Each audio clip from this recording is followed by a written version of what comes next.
Salam sehat, jumpa lagi di channel Tanya Dokter Paran. Video kali ini saya akan menjawab pertanyaan dari Yohanes di Semarang yang bertanya, Dok, apakah basir dalam derajat 3 dan 4 bisa dipilah ya? Dan kemudian observasinya berapa lama sesudah dipilah ya? Sebelum saya menjawab pertanyaan dari Yohanes di Semarang, saya ingatkan teman-teman yang mau bertanya silahkan tulis di link Tanya Dokter Paran. Saya akan jawab dan upload di channel YouTube Tanya Dokter Paran ya. Kembali kepada Yohanes di Semarang yang bertanya, apakah basir dalam derajat 3 dan 4 itu bisa dipilah ya? Saya katakan begini, jawabannya bisa. Bisa dalam artian begini, kalau kita bicara tentang guideline, garis pedoman penanganan basir yang menurut penelitian, menurut dari American Society of Colorectal Surgeon ya, itu atau dari Asosiasi Dokter Bedah Kolorektal di Amerika, tindakan ligation teknik ya, kita tahu yang namanya pilah itu kan sebetulnya ligation teknik atau teknik pengikatan ya, itu bisa dilakukan untuk derajat 1, 2, dan 3. Nah, derajat 3 itu kan kalau BAB keluar harus dimasukkan. Kalau derajat 1 kan hanya berdarah ya, benjol, menonjol saat dilakukan anoskopi ya, tidak sampai keluar. Derajat 2 itu BAB keluar dan bisa masuk sendiri. Kalau derajat 3 BAB keluar harus dimasukkan. Nah, yang BAB keluar harus dimasukkan atau derajat 3 ini kalau menurut Amerika itu yang non mucosal prolapse.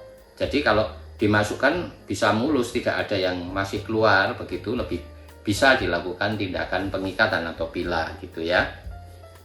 Sedangkan menurut Eropa itu hanya untuk derajat 1 dan 2. Terus bagaimana derajat 3 dan 4? Derajat 3 dan 4 itu utamanya adalah operasi konvensional menurut Eropa, menurut 6 negara Eropa. Kemudian untuk derajat 3 alternatifnya HALRAR, hemorrhoid artery ligation atau dan dengan rectoanal repair. Kalau operasi konvensional dan HALRAR tidak mau, maka alternatifnya adalah stapler ya, operasi dengan stapler. Jadi utamanya adalah operasi konvensional untuk derajat 3 kalau Eropa ya. Kemudian alternatifnya HALRAR yang pertama, alternatif keduanya stapler. Kalau ketiga-tiganya ini ada kontraindikasi operasi atau pasiennya menolak, tidak mau misalnya, kembali kepada mengikat. Jelas ya untuk derajat 3. Jadi urut-urutannya harus tahu. Nah, untuk derajat 4 itu menurut Amerika dan Eropa tetap operasi konvensional. Jelas ya.